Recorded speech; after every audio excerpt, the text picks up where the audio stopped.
D itu berarti isyarat perintah menulis. Jadi membaca dan menulis adalah merupakan bagian dari nilai-nilai tauhid yang harus kita wujudkan, yang tidak boleh kita anggap sederhana. Maka badan internasional yang kita kenal dengan UNESCO, yaitu United Nations Education, Scientific and Cultural Organization. Jadi organisasi internasional yang bergerak dalam kerjasama antar negara di bidang pendidikan, pengetahuan, ilmu pengetahuan dan budaya. Itu telah memberikan satu perhitungan, termasuk juga dari Kominfo, bahwasanya minat baca di Indonesia itu termasuk rendah, ya. Jadi rata-rata 1 berbanding 1000. Jadi dari 1000 orang bangsa Indonesia ini yang mau membaca itu hanya kurang lebih 1 orang, hanya 1 orang. Dan minat baca Indonesia ini berdasarkan urutan di dunia itu peringkat ke-60 dari 61 negara, ya. Dari 61 negara yang dievaluasi, Indonesia memiliki urutan ke-60. Di bawah Thailand 59, ya. Kemudian Indonesia 60 dan terakhir adalah Bostarma, ya. Itu adalah yang ke-61. Jadi rendah sekali minat baca Indonesia ini. Nah, UNESCO telah menetapkan sebagai Hari Buku Sedunia itu pada tanggal 23 April 1955. Maka sampai hari ini banyak sekali buku-buku yang bertebaran, ya, buku cetak, baik buku cetak, e-book, ya, kemudian juga jumlah jurnal-jurnal, hasil riset dan sebagainya. Nah, kalau kita evaluasi di Indonesia tadi 1 berbanding 1000. Nah, ini kita evaluasi di negeri ini. Kemudian lebih kecil lagi disumpah di sini. Coba para ikhwan berkata jujur dalam hatinya, berapa kali kita membaca, ya, jangankan membaca buku, membaca Al-Quran saja yang sudah imam sampaikan. Coba para ikhwan sisakan waktu 10 menit saja atau 5 menit saja untuk sekedar membaca Al-Quran, itu aja masih susah, betul tidak? Nah, Masya Allah, hanya beberapa orang saja yang memenuhi arahan ini. Ini menunjukkan lemahnya minat kita untuk membaca. Padahal membaca adalah perintah yang pertama diturunkan dalam Islam ini, yaitu dengan surat Al-Alaq. Jadi Rasulullah SAW pertama itu mendapatkan perintah membaca, Iqra, membaca, ya, bacalah. Nah, jadi hendaknya dievaluasi. Kemudian Indonesia juga merupakan lahan yang sangat subur sebenarnya. Muslim terbesar di dunia, ya, 230-an juta umat Islam di Indonesia ini. Tapi kemudian jumlah guru di Indonesia kurang lebih sekitar sampai tahun 2024 ini 3,36 atau 3,37 juta. Jadi nggak nyampe 4 juta. Dan Indonesia mengalami kekurangan guru sampai sekarang 1,3 juta. Jadi Masya Allah, ya. Nah, ini menurut Kemendikbud seperti itu. Jadi padahal tingginya peradaban itu diukur dari keberadaan orang itu, keberadaan masyarakat tersebut. Misalkan peradaban yang paling rendah itu adalah peradaban pendengar. Kemudian yang di atasnya adalah pembaca.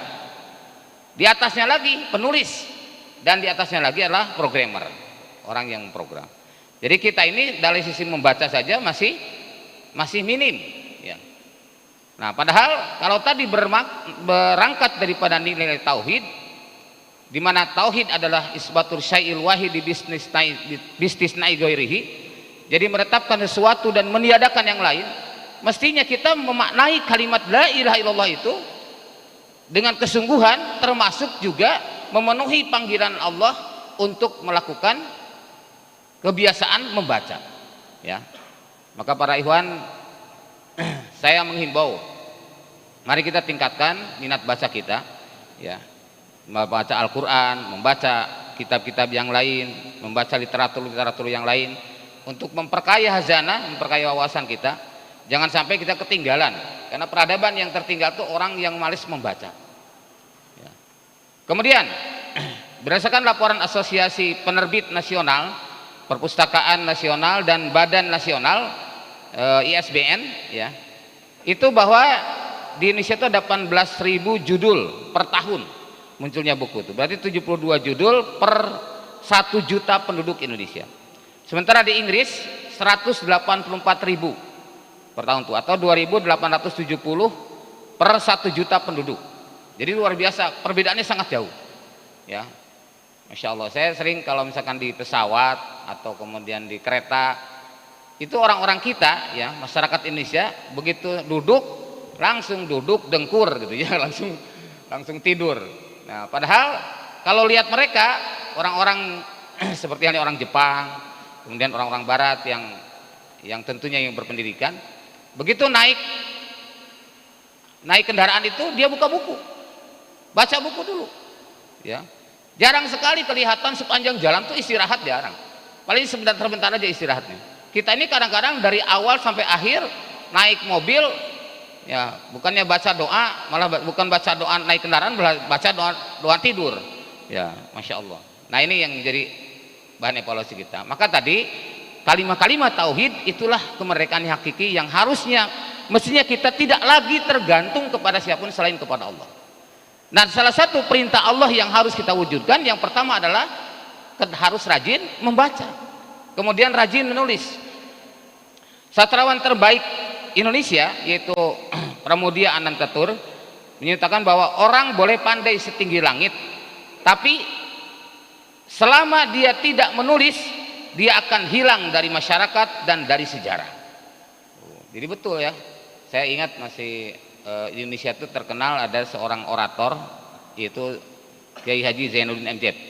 Para ikhwan dengar ya, itu kan luar biasa kalau ceramah, menggebu-gebu dan bisa menggerakkan sekian banyak orang. Maka disebut dengan dai sejuta umat. Tapi sekarang kita lihat coba, berapa banyak tulisan beliau? Hampir tidak ada tulisannya. Nah, sehingga itu nanti secara berangsur-angsur bisa hilang sendiri. Alhamdulillah sekarang ada YouTube, masih bisa dilihat di YouTube. Tapi dari tulisan hampir tidak ada tulisan beliau. Sementara Buya Hamka yang sudah sekian lamanya ya, beliau memang rajin menulis. Maka ada ungkapan kalau Zainuddin itu adalah lidahnya, tangannya tidak sepasih lidahnya. Kalau Buya Hamka tangannya,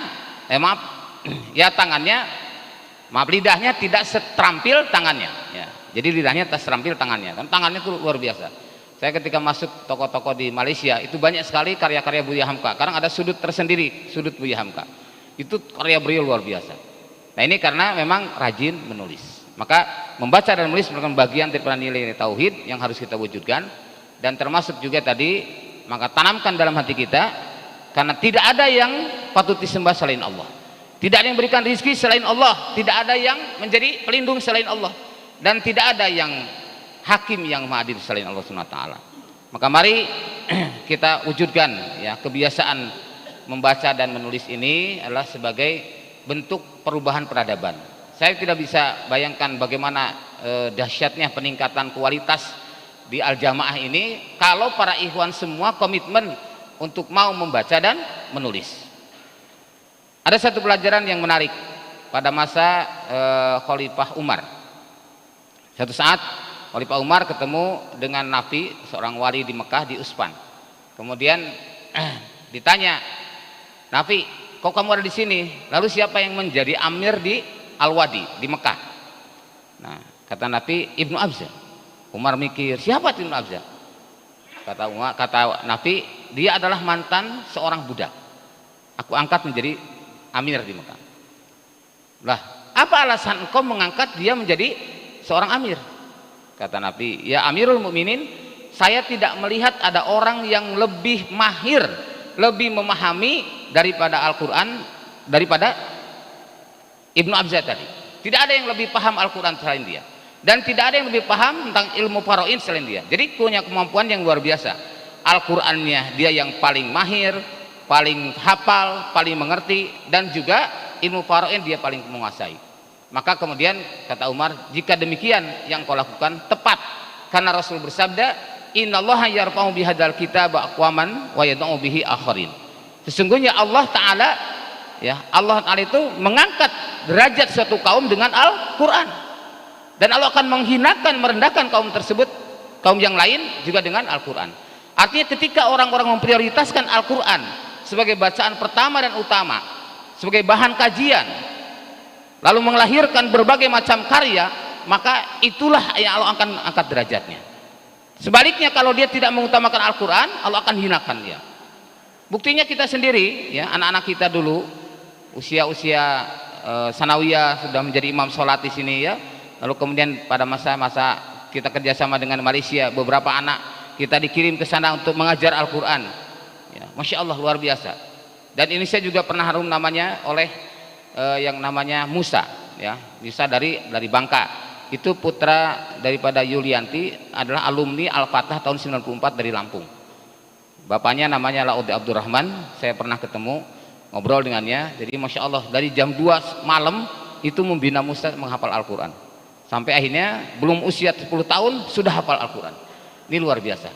Jadi artinya dalam ini Allah akan angkat derajatnya. Maka dalam ini, melalui mimbar ini saya mengajak kepada para ikhwan, mari kita biasakan, ya, menjadikan satu kebiasaan yang baik untuk selalu membaca. Yang pertama dan utamalah baca Al-Quran dulu, ya, baca Al-Quran dulu. Sesudah itu kemudian baca kitab-kitab yang lain untuk memperkaya ilmu dan wawasan kita, agar amal-amal kita menjadi lebih sempurna. Kalau ini saja belum bisa dilakukan, berarti kita belum merdeka.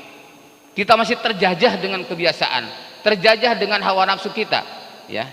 Karena oleh Rasulullah SAW disampaikan dalam hadis riwayat Al-Bazzar bahwa salah satu di antara kebinasaan umat ini pertama adalah syuhun muta'un, kekikiran yang ditaati. Kemudian hawan mutaban, hawa nafsu yang diikuti, dan kemudian i'tijabul mar'i atau ijabul mar'i bi nafsihi. Orang yang bangga dengan dirinya, ini semua akan membahayakan. Maka mari kita tata hati kita agar senantiasa tawadu, senantiasa ikhlaskan Allah, dan kita terus meningkatkan kualitas iman, ilmu dan amal soleh kita dengan cara kita banyak membaca, dan kemudian jadilah sering menulis. Setelah itu insya Allah Allah akan angkat peradaban ini sebaik-baiknya. Demikian yang dapat saya sampaikan, mengingat waktu juga anak-anak mau mengkaji atau mau belajar. Dari saya mohon maaf atas segala kekurangan, wa'alaikum minkum. Billahi bisabil haq, subhanakallahumma wa bihamdik, asyhadu an la ilaha illa anta, astaghfiruka wa atubu ilaik. Walhamdulillahirabbil alamin. Wassalamualaikum warahmatullahi wabarakatuh.